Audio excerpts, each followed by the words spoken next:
Leitura do livro dos Números. Naqueles dias, o Senhor desceu na nuvem e falou a Moisés. Retirou um pouco do espírito que Moisés possuía e o deu aos 70 anciãos. Assim que repousou sobre eles o espírito, puseram-se a profetizar, mas não continuaram. 2 homens, porém, tinham ficado no acampamento. Um chamava-se Eldad e o outro Medad. O espírito repousou igualmente sobre os 2, que estavam na lista, mas não tinham ido à tenda, e eles profetizavam no acampamento. Um jovem correu a avisar Moisés que Eldad e Medad estavam profetizando no acampamento. Josu, filho de Nun, ajudante de Moases desta a juventude, disse: Moases Moisenhor, manda que eles es calem. Moisés respondeu: Tens ciúmes por mim?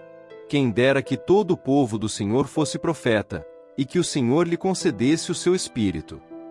Palavra do Senhor. Graças a Deus.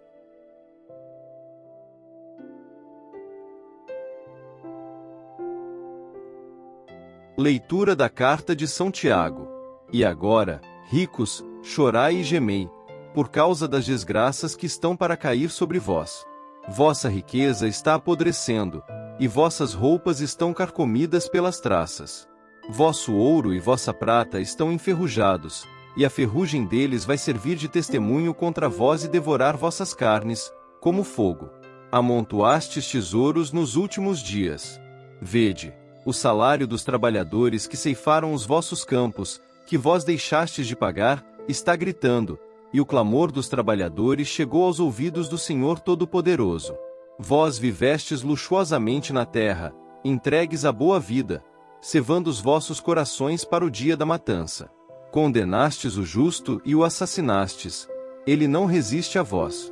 Palavra do Senhor. Graças a Deus.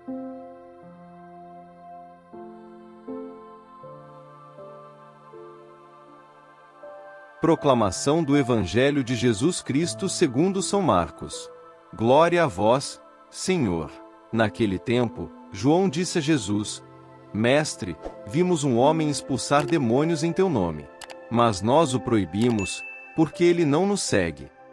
Jesus disse: Não o proibais, pois ninguém faz milagres em meu nome para depois falar mal de mim. Quem não é contra nós é a nosso favor.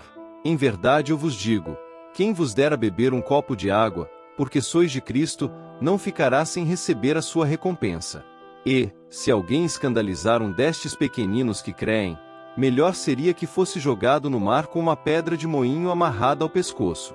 Se tua mão te leva a pecar, corta-a. É melhor entrar na vida sem uma das mãos, do que, tendo as duas, ir para o inferno, para o fogo que nunca se apaga. Se teu pé te leva a pecar, corta-o. É melhor entrar na vida sem um dos pés, do que, tendo os 2, ser jogado no inferno. Se teu olho te leva a pecar, arranca-o. É melhor entrar no reino de Deus com um olho só, do que, tendo os 2, ser jogado no inferno, onde o verme deles não morre, e o fogo não se apaga. Palavra da salvação. Glória a vós, Senhor.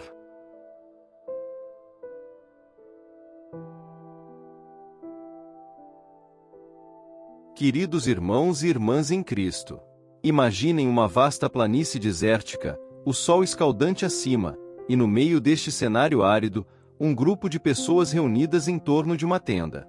De repente, uma nuvem desce e envolve a tenda, e algo extraordinário acontece. O Espírito de Deus se derrama sobre 70 anciãos, e eles começam a profetizar. Esta cena da primeira leitura do livro de Números nos convida a refletir sobre a generosidade e a imprevisibilidade do Espírito de Deus.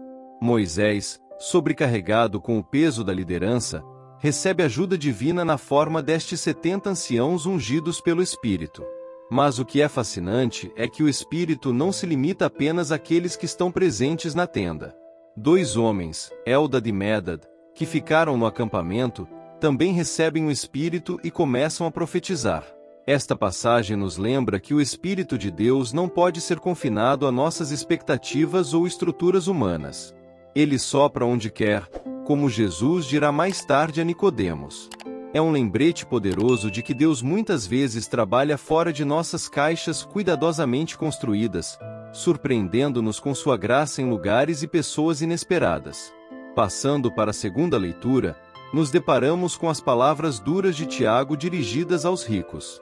Eis que o salário dos trabalhadores que ceifaram vossos campos e que por vós foi retido, clama, e os gritos dos ceifeiros chegaram aos ouvidos do Senhor dos Exércitos. Que acusação poderosa! Tiago está abordando uma questão que infelizmente continua relevante em nossos dias: a injustiça econômica. Ele condena aqueles que acumulam riquezas à custa do trabalho e do sofrimento dos outros. Este não é apenas um problema econômico, mas profundamente espiritual. Tiago está nos lembrando que nossas ações econômicas têm consequências morais e espirituais. Esta leitura nos desafia a examinar nossas próprias vidas. Como usamos os recursos que Deus nos confiou? Estamos contribuindo para um sistema que explora os vulneráveis, ou estamos ativamente buscando justiça e equidade? Tiago nos lembra que Deus ouve o clamor dos oprimidos e que seremos responsabilizados por nossas escolhas. Finalmente, chegamos ao Evangelho, onde encontramos uma série de ensinamentos de Jesus que, à primeira vista, podem parecer desconexos, mas que na verdade estão profundamente interligados. Primeiro, temos o incidente do exorcista desconhecido. Os discípulos, ciumentos de sua posição privilegiada, tentam impedir alguém que não faz parte de seu grupo de expulsar demônios em nome de Jesus. Mas Jesus os repreende, dizendo: "Não o proibais, pois não há ninguém que faça um milagre em meu nome e logo depois possa falar mal de mim." Este episódio ecoa a leitura de Números. Assim como o Espírito se derramou sobre Eldad e Medad fora da tenda, aqui Jesus está afirmando que seu poder e autoridade não estão limitados a um grupo seleto. É um chamado à humildade e à abertura, reconhecendo que Deus pode e vai trabalhar através de canais que podemos não reconhecer ou aprovar inicialmente. Em seguida, Jesus faz uma série de declarações fortes sobre o escândalo e a tentação. Se alguém fizer tropeçar um destes pequeninos que creem em mim, melhor seria que lhe atassem ao pescoço uma pedra de moinho e o lançassem ao mar. Que imagem vívida e perturbadora! Jesus está enfatizando a gravidade do pecado, especialmente quando nossas ações levam outros a se afastarem da fé. Ele continua com metáforas dramáticas sobre cortar a mão ou arrancar o olho se estes nos levam a pecar. Obviamente, Jesus não está advogando a automutilação literal, mas está usando hipérbole para destacar a seriedade com que devemos tratar o pecado em nossas vidas. Então, como amarramos todas essas leituras aparentemente diversas? Qual é a mensagem unificadora para nós hoje?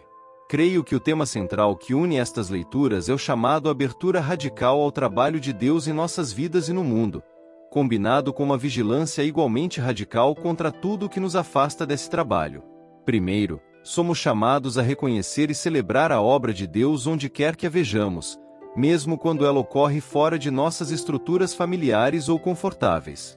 O Espírito de Deus não está confinado a nossas igrejas, denominações ou grupos preferidos.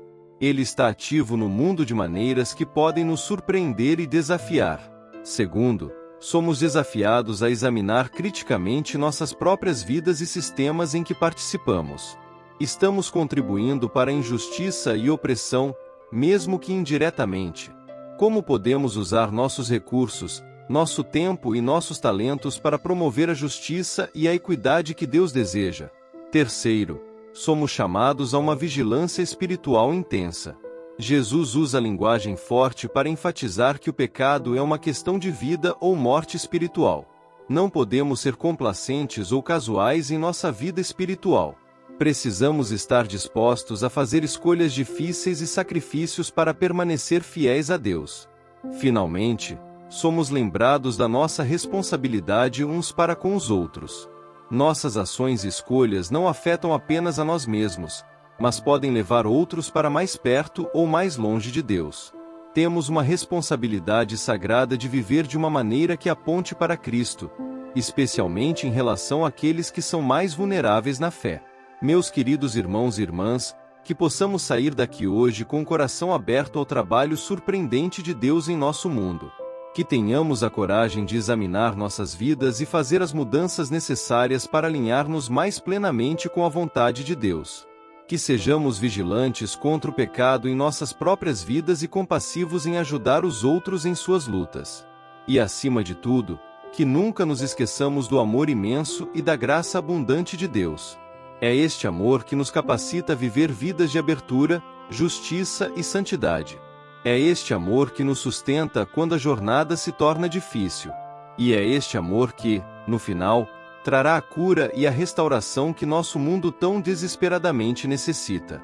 Que o Deus de toda graça, que o chamou para sua glória eterna em Cristo, depois de terem sofrido por um pouco, os aperfeiçoará, confirmará, fortalecerá e firmará. A Ele seja o domínio para todo sempre. Amém.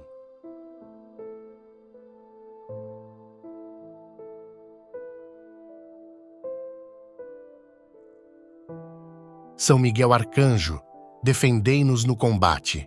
Sede o nosso refúgio contra as maldades e ciladas do demônio. Ordene-lhe Deus, instantemente o pedimos, e vós, príncipe da milícia celeste, pela virtude divina, precipitai no inferno a Satanás e aos outros espíritos malignos que andam pelo mundo para perder as almas. Amém.